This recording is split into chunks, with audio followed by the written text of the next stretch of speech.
Yes, this year's prize goes one half to Elinor Ostrom, a political scientist at the University of Indiana, and one half to Oliver Williamson, who is an economist at Berkeley. And so what have they been awarded the prize for?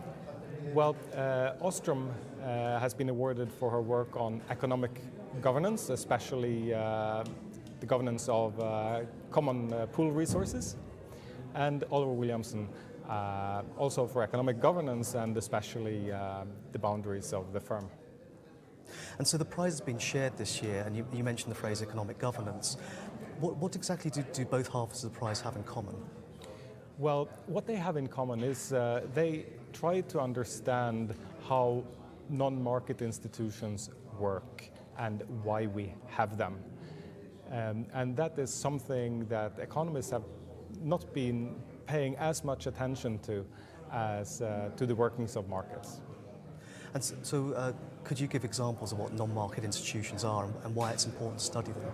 Oh yes, so Oliver Williamson has primarily been trying to understand the existence of firms, and Elinor Ostrom the existence of associations, in particular groups of users of local natural resources.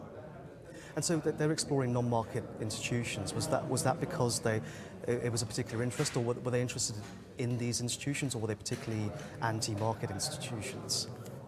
Well, I don't think that you can call any of them anti-market, but it's evident that a lot of resource allocation takes place outside of markets. And no matter whether we like markets or not, we need to understand why that is so.